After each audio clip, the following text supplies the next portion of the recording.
पंकज तिवारी। हमारे YouTube channel NIT school of mathematics में आप सभी का स्वागत है। बेटा हम डिस्कस कर रहे हैं second order differential equation with variable coefficient. इसमें बेटा हम 3 लेक्चर पब्लिश कर चुके हैं। आज इस पे हम 4th लेक्चर लेके आए हैं, change of the independent variable.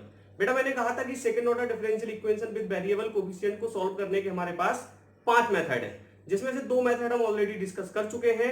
आज हम तीसरा मेथड डिस्कस कर रहे हैं, change of the independent variable. तो बेटा मैं आपको समझा दूं कि टॉपिक में लिखा हुआ है change of the independent variable. तो टॉपिक का मतलब क्या है, change of the independent variable. तो बेटा आप यहां ध्यान से देखें, ये स्टैंडर्ड फॉर्म लिखा हुआ है आपका सेकंड ऑर्डर डिफरेंशियल इक्वेशन का, d2y/dx² plus dy/dx plus qy is equal to r। कोई भी डिफरेंशियल इक्वेशन आपको इस फॉर्मेट में दी होगी, अगर नहीं दी होगी तो आपको इस फॉर्मेट में बनाना होगा। तो यहां आप देखें, इंडिपेंडेंट वेरिएबल को हम क्या कर रहे हैं, चेंज कर रहे हैं। तो बेटा यहां इंडिपेंडेंट वेरिएबल आपको क्या दिया है, x, d2y/dx²। तो x आपका इंडिपेंडेंट वेरिएबल होगा, इस वेरिएबल को आपको क्या करना है, चेंज करना है। बस यही हमारा टॉपिक है, हमें क्या करना है, इस इंडिपेंडेंट वेरिएबल को चेंज करना है। क्लियर है? तो उसके लिए कुछ वर्किंग स्टेप्स हमने आपको दिए हैं, तो वर्किंग स्टेप्स हमें क्या करने हैं, एक बार चेक कर लेते हैं। वर्किंग स्टेप्स में बेटा पहला स्टेप मैंने आपसे क्या कहा कि जो भी डिफरेंशियल इक्वेशन आपको दी होगी, आपको उसको इस स्टैंडर्ड फॉर्म में लिखना होगा। तो वही लिखा है, right the given differential equation in standard form. Standard form में बेटा लिखेंगे, हम इससे कंपेयर करेंगे तो हमें वैल्यू मिलेगी किसकी, पी क्यू आर की। सेकंड स्टेप में बेटा हम क्या करेंगे, change of the independent variable. जैसा कि टॉपिक का नाम है, तो हम वेरिएबल को चेंज कर रहे हैं। तो वेरिएबल को चेंज करना है बेटा, एक्स इंडिपेंडेंट वेरिएबल है, तो x को हम चेंज करेंगे z में। तो यहां जो नया वेरिएबल हमारा आएगा वो क्या होगा, z। तो इसका मतलब यह है कि जहां जहां आपको x होगा वहां वहां आपको क्या करना होगा, z चेंज करना होगा। तो उसके लिए बेटा हमें एक रिलेशन दिया हुआ है, dz/dx का whole square is equal to modulus of q। तो ये वाला रिलेशन बेटा आपको ध्यान रखना है। आप क्या करेंगे, जब भी इंडिपेंडेंट वेरिएबल को चेंज करेंगे तो आपको इस रिलेशन को क्या करना होगा, यूज करना होगा। तो ये रिलेशन आपको जो है दिमाग में रखना है, dz/dx का whole square is equal to modulus of q। Modulus of q आप समझ रहे होंगे कि बेटा अगर q की वैल्यू आपको पॉजिटिव दी है तो पॉजिटिव लेना ही है, और इफ इन केस अगर q की वैल्यू आपको नेगेटिव दी है तब भी आपको यहां इसकी वैल्यू क्या लेनी है, पॉजिटिव लेनी है। थर्ड स्टेप में बेटा हम जाएंगे, the given differential equation transforming. बेटा जब हम क्या करेंगे, आपका इंडिपेंडेंट वेरिएबल चेंज कर लेंगे तो जो भी गिवन डिफरेंशियल इक्वेशन हमें दी होगी वो ट्रांसफॉर्म होगी किस फॉर्म में, इस फॉर्म में।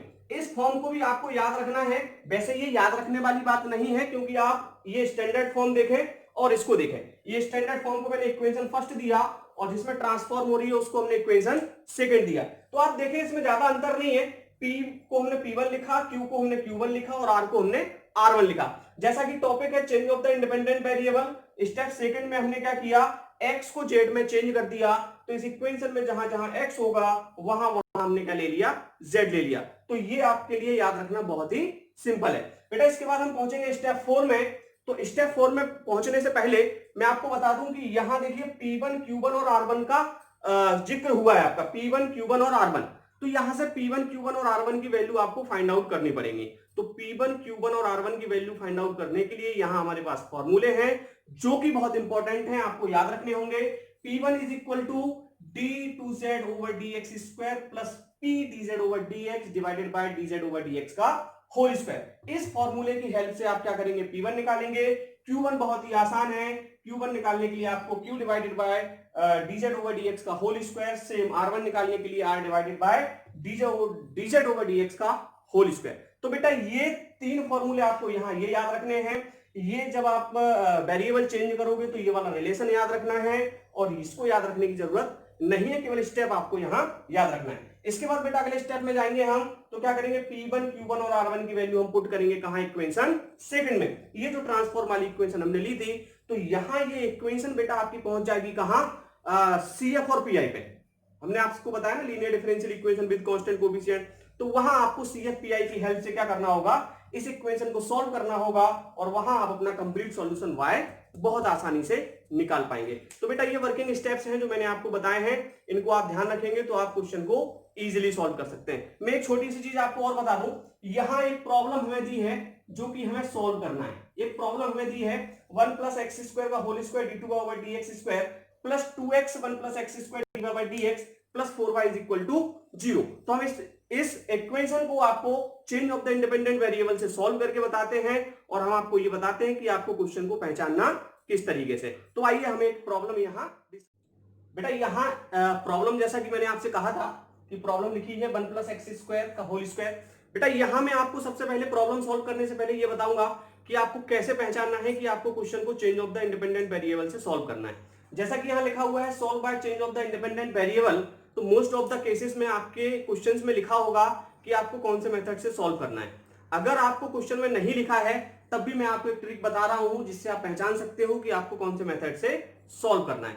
एक चीज बेटा मैं और क्लियर कर दूं, ये जो change of the independent variable method है, इस मेथड से 90% क्वेश्चंस जो हैं, 90% प्रॉब्लम्स जो है सॉल्व की जाती हैं। आपका प्रॉब्लम मेथड नंबर फर्स्ट और सेकंड जहां फेल होते हैं वहां 90% केसेस में ये वाला आपका मेथड जो है वो सक्सेस होता है। मैं आपको पहचान बता रहा हूं कि आपको किस तरीके से पहचानना है कि आपको किस मेथड से इस प्रॉब्लम को सॉल्व करना है। तो बेटा इस प्रॉब्लम को पहले हम स्टैंडर्ड फॉर्म में लिख लेते हैं। जब इसको आप स्टैंडर्ड फॉर्म में लिखोगे तो आप इसको लिखोगे d2/dx² प्लस इसका आप डिवाइड करोगे इसमें, तो आप ध्यान से देखो ये लिखा हुआ है 1 + x², तो ये इससे डिवाइड होगा। अब 2x डिवाइडेड बाय होगा 1 + x², और ये लिखा हुआ है d/dx और प्लस यहां लिखा हुआ है 4 और नीचे आएगा 1 + x² का होल स्क्वायर y = 0। तो बेटा मैं पहचान बता दूं, इस प्रॉब्लम में क्या होता है कि जो भी क्यूब आपको दिया होता है वो किसी ना किसी का होल स्क्वायर होता है, किसी ना किसी टर्म का क्या होगा, होल स्क्वायर होगा। तो आप अगर यहां कंपेयर करेंगे तो यहां देखिए कंपेयर करिए तो p की वैल्यू आपकी हो रही है 2x डिवाइडेड बाय 1 + x²।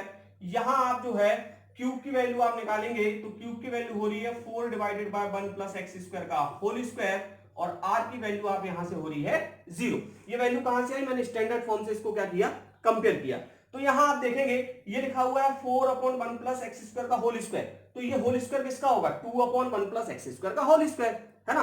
तो 100% केस में क्या होगा कि क्यूब जो आपको दिया होगा वो किसी ना किसी का होल स्क्वायर दिया होगा। तो आप क्यूब निकाल के पहचान सकते हैं कि अगर किसी ना किसी फंक्शन का होल स्क्वायर दिया है तो वहां change of the independent variable method use होता है। तो आइए बेटा इसको सॉल्व कर लेते हैं। पहले स्टेप में हमने आपसे कहा था PQ/R की वैल्यू फाइंड आउट करनी है। सेकंड स्टेप में हमने आपसे कहा था कि now change of the independent variable, now change of the independent variable. बेटा आपको मालूम है कि हमारा मेन पर्पस क्या है, हमारा मेन पर्पस है कि ये वेरिएबल जो हमें x दिया है इसको हमें चेंज करना है एक नए वेरिएबल में। तो उसके लिए रिलेशन है बाय द रिलेशन, और रिलेशन हमने आपसे कहा था कि dz/dx का whole square is equal to modulus of q। तो यहां से बेटा dz/dx² की वैल्यू आप फाइंड आउट करेंगे, तो dz/dx का whole square is equal to modulus of q। तो q की वैल्यू आपको दी है 4/1 + x² का होल स्क्वायर। तो यहां से बेटा देखो बहुत आसान है, आप dz/dx की वैल्यू निकाल सकते हैं, है ना। दोनों पक्षों में रूट ले लो आप, तो 2 डिवाइडेड बाय 1 + x²। अब आप यहां ध्यान से देखेंगे जरा, मैं यहां कोने में करके आपको दिखा रहा हूं। आप देखो क्या करेंगे, इस dx को इस साइड लेके जाएंगे तो आप इसको ऐसा लिख सकते हैं क्या, dz = 2 1 + x² × dx। देखिए ये वेरिएबल सेपरेट हो गए। जब वेरिएबल सेपरेट होंगे तो हम दोनों साइड क्या करेंगे, इंटीग्रेशन करेंगे। जब दोनों साइड आप इंटीग्रेशन करोगे तो यहां से z = 2 और 1/1 + x² का इंटीग्रेशन होता है tan 1x। इसका मतलब है कि यहां से z की वैल्यू आपने जो फाइंड आउट की है वो मिल रही है आपको 2 tan 1x। बेटा मैंने कुछ नहीं किया, ये जो रिलेशन मैंने आपको बताया था इस रिलेशन में हमने क्या किया, केवल क्यूब की वैल्यू पुट की है और हमने ये कुछ रिलेशंस यहां निकाले। अब बेटा हमें क्या करना है, मैंने आपसे नेक्स्ट स्टेप में कहा था कि हमें नाउ इक्वेशन फर्स्ट, अब इक्वेशन फर्स्ट बेटा हमें कौन सी लेनी है, ये वाली। तो इक्वेशन फर्स्ट हमारी क्या होगी, ट्रांसफॉर्म होगी। ट्रांसफॉर्म होगी इन किसमें ट्रांसफॉर्म होगी, और वो ट्रांसफॉर्म होगी आपकी d2/dx² की जगह हम क्या लिखेंगे, dz² + p1 dy/dz + q1 y = r1। कुछ नहीं किया बेटा, ट्रांसफॉर्म में मैंने आपसे कहा था केवल इंडिपेंडेंट वेरिएबल x की जगह आपको क्या लेना है, z लेना है। तो यहां बेटा p1 q1 और r1 की वैल्यू आपको क्या करनी है, पुट करनी है। तो इसको हमने इक्वेशन सेकंड ले ली, और p1 की वैल्यू फाइंड आउट करने के लिए हमने फॉर्मूला आपको दिया था d2z/dx² + p dz over dx divided by dz over dx का होल स्क्वायर। तो ये फॉर्मूला था, इस फॉर्मूले से हम क्या करेंगे, इस फॉर्मूले की हेल्प से हम p1 की वैल्यू यहां फाइंड आउट करेंगे। तो सबसे पहले आपको जरूरत है यहां d2z ओवर dx स्क्वायर की।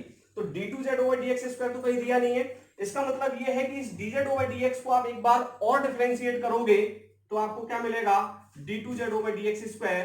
तो हम इसको लिखेंगे d2z over dx square is equal to, ये हमने देखो 2 कॉमन लिया, अब दिया हुआ है 1 प्लस एक्स स्क्वायर। तो आप ध्यान से देखेंगे 1 प्लस एक्स स्क्वायर वो आप लिख सकते हैं 1 प्लस एक्स स्क्वायर का इनवर्स, और आपको मालूम है एक्स की पावर m, एक्स की पावर m माइनस 1, तो माइनस 1 प्लस एक्स स्क्वायर की पावर माइनस 2, और एक्स स्क्वायर का होगा तो जो होगा 2x, मतलब आप इसको लिख सकते हैं माइनस का 2x divided by 1 plus x square का होल स्क्वायर। तो देखिए आप 2 और 2 आपके मिलके होंगे 4, तो आप इसको लिख सकते हैं माइनस के 4x divided by 1 plus x square का होल स्क्वायर। तो आई थिंक बेटा आपको समझ आया होगा कि आपने d2z ओवर dx स्क्वायर की वैल्यू कहां से फाइंड आउट की है। अब सारी वैल्यूज आप बेटा यहां पुट करेंगे तो p1 आपको मिलेगा माइनस का 4x divided by 1 plus x square का होल स्क्वायर, प्लस p की वैल्यू बेटा यहां से रखेंगे आप, तो दी हुई है 2x divided by 1 plus x square into dz over dx की वैल्यू आप देखें यहां दी है आपको 2 अपॉन 1 प्लस एक्स स्क्वायर, और dz ओवर dx का होल स्क्वायर आपको दिया हुआ है 4 divided by 1 plus x square का होल स्क्वायर। बेटा यहां एक चीज मैं और क्लियर कर दूं, 90% केस में p1 की वैल्यू आपको 0 मिलेगी, q1 और r1 की वैल्यू आपको -1 या +1 मिलेंगी। तो आप देखो ये 2 2 4x, तो मतलब ये और ये आपस में क्या हो रहा है, कैंसिल हो रहा है। इसका मतलब ये है कि p1 की वैल्यू आपको क्या मिल रही है, 0 मिल रही है। 100% मैं नहीं बोल रहा हूं, लेकिन 90% केसेस में p1 आपको क्या मिलेगा, 0 मिलेगा। अब बेटा यहां से हम q1 की वैल्यू फाइंड आउट करेंगे, तो फॉर्मूला होता है q1 is equal to q divided by dz over dx का होल स्क्वायर। तो यहां से देखें आप q की वैल्यू आपको दी है 4 divided by 1 plus x square का होल स्क्वायर, और dz ओवर dx का होल स्क्वायर की वैल्यू भी आपको सेम दी है। मतलब इसको भी आप क्या करेंगे, ये वैल्यू भी आप यहां अगर पुट करते हैं और देखो सारी चीजें आपकी क्या हो रही है, कैंसिल हो गए, यहां से आपको q1 की वैल्यू मिल रही है 1।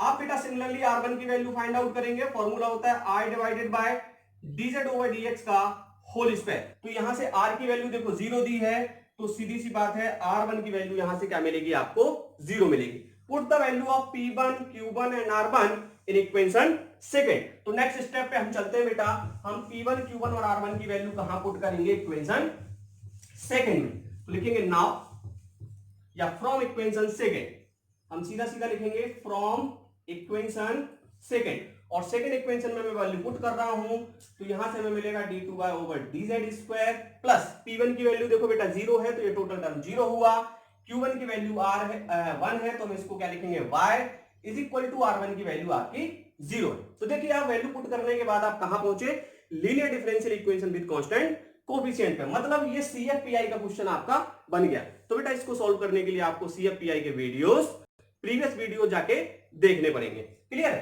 तो बेटा इसको सॉल्व कर लेते हैं। सॉल्व करने के लिए इसको सिंबॉलिक फॉर्म में लिखना पड़ेगा। सिंबॉलिक फॉर्म में लिखोगे तो सिंबॉलिक फॉर्म में आप इसको लिखोगे d square plus 1 y is equal to 0। तो इसकी एक्सिलरी इक्वेशन आप निकालोगे तो इक्वेशन होगी m square plus 1 is equal to 0। तो यहां से m की वैल्यू आपको मिलेगी प्लस माइनस आयोटा, इमेजिनरी मिल रही है। तो यहां से CF आप फाइंड आउट कर सकते हो बहुत आसानी से बेटा, और CF आपका होगा CF is equal to C1 cos Z plus C2 sin Z। ये बेटा CF और PI के लेक्चर्स आप देखेंगे तब आपको समझ में आएगा कि CF और PI के रूल्स हम किस तरीके से अप्लाई करते हैं। तो ये CF होगा। अब बेटा हमारा कंप्लीट सॉल्यूशन होता है y is equal to CF plus PI। हमारा कंप्लीट सॉल्यूशन होता है y is equal to CF plus PI। तो बेटा यहां PI हमारा 0 होगा क्योंकि राइट साइड में आपका 0 दिया है, तो यहां आप ऐसा लिख सकते हैं कि CF प्लस PI की वैल्यू 0 होगी, तो y is equal to CF ही हमारा क्या होगा, कंप्लीट सॉल्यूशन होगा। तो y is equal to CF हम फाइंड आउट कर चुके हैं। प्रॉब्लम हमें x के टर्म में दी थी, आंसर हमारा z के टर्म में आ रहा है, तो इस z को आपको चेंज करना होगा इन टर्म ऑफ x। तो बेटा आपको याद होगा हमने z की वैल्यू यहां फाइंड आउट की थी, तो मैं आंसर सीधा लिख रहा हूं और पुट करके लिख रहा हूं। तो C1 cos z की वैल्यू आप पुट करें तो होगा 2 tan inverse x plus C2 और साइन, और लिखेंगे आप 2 tan इनवर्स x। तो बेटा ये आपका क्या होगा, यहां कंप्लीट सॉल्यूशन होगा। This is the required solution of given differential equation. तो आई होप बेटा आपको समझ में आया होगा कि किस तरीके से हमें प्रॉब्लम को सॉल्व करना है। यहां हम एक प्रॉब्लम, तो फ्रेंड्स यहां सेकंड प्रॉब्लम हम डिस्कस कर रहे हैं, solve by change of the independent variable. ये आपको प्रॉब्लम दी है, तो इसको बेटा सबसे पहले हम स्टैंडर्ड फॉर्म में लिखेंगे। तो स्टैंडर्ड फॉर्म में लिखने के लिए हमने cos x से डिवाइड किया, तो ये बेटा स्टैंडर्ड फॉर्म में आया। हमने कंपेयर किया तो p की वैल्यू 10x, q की value minus cos square x और r की वैल्यू हमने फाइंड आउट कर ली। अगले स्टेप में हम क्या करेंगे, now change the independent variable, now change the independent variable x into Z. हमने क्या किया, वेरिएबल को चेंज किया, किसमें, z में। तो वेरिएबल को चेंज करने के लिए बेटा बाय द रिलेशन हमारा होता है dz ओवर dx का whole square is equal to modulus of q। तो यहां से देखिए आप, dz ओवर dx का whole square is equal to modulus of q। मैंने कहा था कि q की वैल्यू आपको पॉजिटिव लेनी है, तो हो जाएगा 2 cos स्क्वायर x। यहां से बेटा अगर आप dz ओवर dx की वैल्यू फाइंड आउट करना चाहें तो वैल्यू होगी, आप दोनों तरफ रूट ले लें, तो ये होगा √2 cos x। आप प्रीवियस क्वेश्चन में देख चुके हैं, यहां से हमें जरूरत पड़ती है किसकी, d2z ओवर dx स्क्वायर की। तो यहां हम क्या करेंगे, इसको एक बार और डिफरेंशिएट कर देंगे, तो √2 इज द कांस्टेंट हम बाहर लेंगे और cos x का डिफरेंशिएशन होगा माइनस का sin x, तो d2z ओवर dx स्क्वायर की वैल्यू आपको मिलेगी माइनस का √2 sin x। इसके बाद बेटा आपको मालूम होगा कि हमें z की वैल्यू एट लास्ट जरूरत होती है, तो हम क्या करेंगे, इसको लिख सकते हैं dz is equal to √2 cos x into dx on integrating both the side. तो यहां से z इज इक्वल टू √2 और cos x का इंटीग्रेशन होता है sin x, तो z इज इक्वल टू आपको मिलेगा √2 sin x। क्लियर है। इसके बाद अगले स्टेप में बेटा आपको मालूम है हम क्या करते हैं, इसको हम इक्वेशन फर्स्ट बोल देंगे, तो लिखेंगे now equation first, now equation first transform. हम इक्वेशन फर्स्ट को ट्रांसफॉर्म करना है बेटा किसमें, आपको मैंने बताया था कि d2y over dz square plus p1 dy by dz प्लस q1y is equal to r1 में, और इसको हम मान लेते हैं इक्वेशन नंबर सेकेंड। तो यहां से बेटा p1 q1 और r1 की वैल्यू आपको फाइंड आउट करनी होती है, तो फॉर्मूला आपको याद हो चुका होगा। p1 को फाइंड आउट करने का फॉर्मूला होता है d2z over dx square plus p dz over dx और डिवाइडेड बाय होता है dz ओवर dx का होल स्क्वायर। तो यहां से d2z ओवर dx स्क्वायर की वैल्यू माइनस का √2 sin x और प्लस p की वैल्यू बेटा आपको ये दी है 10x और यहां dz ओवर dx की वैल्यू आपको दी है √2 cos x और डिवाइडेड बाय आपको दिया है dz ओवर dx का होल स्क्वायर जो कि होगा आपका 2 cos स्क्वायर x।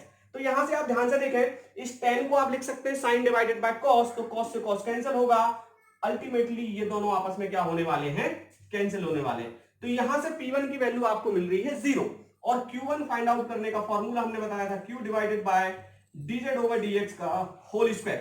तो यहां से q की वैल्यू बेटा आपको दी है माइनस का 2 cos स्क्वायर x और dz ओवर dx का होल स्क्वायर आपको दिया है 2 cos स्क्वायर x। तो बेटा ये भी हमने आपसे कहा था कि 90% केसेस में क्या होता है, q1 और r1 की वैल्यू या तो पॉजिटिव 1 होती है या नेगेटिव 1 होती है। 90% की बात मैंने बेटा कही थी। तो r1 को फाइंड आउट करने का फॉर्मूला है r divided by dz over dx का होल स्क्वायर।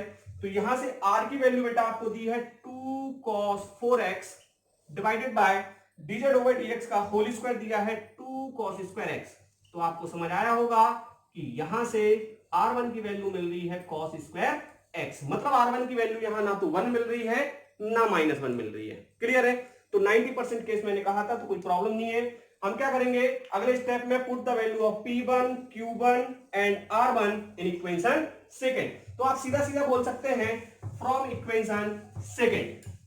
हम क्या करेंगे, सीधा सीधा लिखेंगे फ्रॉम इक्वेशन सेकंड। तो हम लिख लेते हैं फ्रॉम इक्वेशन सेकंड। तो सेकंड में जब हम वैल्यू पुट करेंगे तो बेटा आप समझिए d2y ओवर dz स्क्वायर हमने से लिखा, p1 की वैल्यू आपकी 0 है, टर्म 0 होगा, q1 की वैल्यू -1 है तो ये -y होगा, इज इक्वल टू r1 की वैल्यू आपकी cos स्क्वायर x है। तो अब यहां ध्यान से देखिए, ये linear differential equation with constant coefficient का फॉर्मूला यहां प्रॉब्लम बन रही है, लेकिन यहां प्रॉब्लम एक है कि y और z, यहां इंडिपेंडेंट वेरिएबल z है, डिपेंडेंट वेरिएबल y है, जबकि यहां टर्म किसका दिया हुआ है, x का। तो इस टर्म को आपको चेंज करना होगा। तो चेंज कैसे होगा बेटा, आप देखिए cos स्क्वायर x को आप लिख सकते हैं 1 माइनस sin स्क्वायर x। अब यहां से देखिए, ये साइन एक्स की जगह हम साइन स्क्वायर एक्स, तो दोनों साइड हमने क्या किया, यहां वर्ग कर लिया, स्क्वायर कर लिया। तो आप जब स्क्वायर करेंगे तो z square divided by 2 is equal to sine square x, यहां से क्या मिलेगी, वैल्यू मिलेगी। क्लियर है? तो यहां ये वैल्यू आप पुट करोगे तो 1 minus z square divided by 2, किसकी जगह आप पुट कर सकते हैं, कॉस स्क्वायर एक्स की जगह। तो इसको बेटा आप लिख सकते हैं, मैं सिंबॉलिक फॉर्म में भी लिख रहा हूं, तो d square minus 1 y is equal to, इसकी जगह आप लिख सकते हैं 1 minus z square divided by 2। ठीक है ना? अब ये क्वेश्चन पहुंच गए हम सीएफ और पीआई पे। तो इसको सॉल्व करने के लिए सबसे पहले हमें इसकी एक्सिलरी इक्वेशन निकालनी होगी। तो एक्सिलरी इक्वेशन होगी m square minus 1 is equal to 0। तो यहां से एम की वैल्यू आपको मिलेगी प्लस माइनस 1। तो यहां से सीएफ निकालना आपके लिए क्या हो गया, इजी हो गया। सीएफ निकालना आपके लिए बेटा क्या हो गया, बहुत इजी हो गया। मैं यहां ऊपर निकाल देता हूं, तो आपका यहां सीएफ हो जाएगा, देखिए आप C1 प्लस 1 माइनस 1, तो e की power z plus C2 e की पावर माइनस z। क्लियर है? ये आपका CF होगा। और PI फाइंड आउट करने के लिए फॉर्मूला आपके पास होता है 1 upon function of d into cube. तो यहां फंक्शन ऑफ d आपको बेटा क्या दिया है, डी स्क्वायर माइनस 1, और क्यूब आपको दिया है 1 minus z square divided by 2। अब आपको मालूम है z जो है x जैसा टर्म है, तो x की पावर m के लिए हमने सॉल्यूशन पढ़ा है। उस केस में हम बेटा क्या करते थे, आपको याद होगा, हम 1 माइनस डी के इनवर्स की या 1 प्लस डी के इनवर्स की सीरीज बनाते थे। तो उसके लिए यहां से माइनस 1 आपको कॉमन लेना होगा। तो P I is equal to, इसको लिख सकते हैं माइनस का 1 माइनस डी स्क्वायर का इनवर्स, और इनटू लिखा हुआ है 1 minus z square divided by 2। अब ये लिखा हुआ है 1 माइनस डी का इनवर्स। मैंने कहा था कि जब 1 माइनस डी का इनवर्स हो तो टोटल टर्म आपके पॉजिटिव होंगे। तो आप इसको लिख सकते हैं P I is equal to minus 1 plus d और प्लस डी की पावर 4 एंड सो ऑन, और लिखा हुआ है 1 minus z square divided by 2। इस सारे टर्म्स का अंदर मैं मल्टीपल करूंगा, तो P I is equal to मिलेगा माइनस का 1 minus z square divided by 2 plus d square का मतलब है 2 बार डिफरेंशिएशन, तो एक बार डिफरेंशिएशन 1 का होगा 0 माइनस जेड का होगा 2z डिवाइडेड बाय 2, तो 2 से 2 कैंसिल होगा, मतलब मिलेगा माइनस जेड। इसके बाद एक बार और होगा तो जेड का होगा 1, तो अल्टीमेटली यहां आएगा -1, और बाकी आप डिफरेंशिएशन करोगे तो क्या होगा, 0 होगा। तो इस केस में P I is equal to, आप चेक कर लें, -1 प्लस का जेड स्क्वायर डिवाइडेड बाय 2 और माइनस माइनस प्लस का 1, तो 1 और 1 कैंसिल हुए। तो यहां से आपको साफ साफ दिख रहा है कि P I is equal to answer आ रहा है आपका जेड स्क्वायर डिवाइडेड बाय 2। अब बेटा आपको बहुत अच्छे से मालूम है कि आपने कंप्लीट सॉल्यूशन पढ़ रखा है। कंप्लीट सॉल्यूशन हमारा क्या होता है, y is equal to C F plus P I. तो हम यहां से लिखेंगे y is equal to C F plus P I. तो बेटा ध्यान रखना, सी एफ आपने ये फाइंड आउट किया था, पी आई आपने फाइंड आउट किया है, तो दोनों को हमें ऐड करके लिखना है। लेकिन ये आंसर आपका जेड में दिया है, हमें इन टर्म ऑफ एक्स लिखना है। तो हम इन टर्म ऑफ एक्स लिख के आपको दिखाते हैं C1 e की पावर z। तो z की वैल्यू हमने फाइंड आउट की थी √2 sin x plus C2 e की power -√2 sin x plus pi की वैल्यू है z स्क्वायर डिवाइडेड बाय 2, तो √2 sin x का होल स्क्वायर √2 sin x का होल स्क्वायर डिवाइडेड बाय 2। तो आपको समझ में आ रहा है कि √2 का स्क्वायर करोगे तो 2 होगा, 2 से 2 कैंसिल होगा। Ultimately y is equal to आप लिख सकते हो C1 e की power √2 sin x plus C2 e की पावर -√2 sin x, और प्लस इसको आप लिख सकते हो sin x का स्क्वायर। ठीक है ना, यह sin स्क्वायर x। क्लियर है? तो ये आपका क्या होगा, रिक्वायर्ड सॉल्यूशन होगा। तो आई होप बेटा यहां 2 प्रॉब्लम हमने डिस्कस की है, दोनों प्रॉब्लम आपको समझ आई होंगी, है ना। मेनली आपको क्या करना है, एक रिलेशन dz ओवर dx का whole square is equal to modulus of q याद रखना है। p1 q1 r1 की वैल्यू किस कौन से फॉर्मूले से निकालनी है, हमें वो याद रखना है, और वर्किंग स्टेप्स याद रखने हैं। बहुत इजीली आप इन प्रॉब्लम्स को सॉल्व कर सकते हैं। तो आइए बेटा यहां मैं कुछ प्रॉब्लम्स आपको दे रहा हूं जो कि आपको सॉल्व करनी है और अपने आप।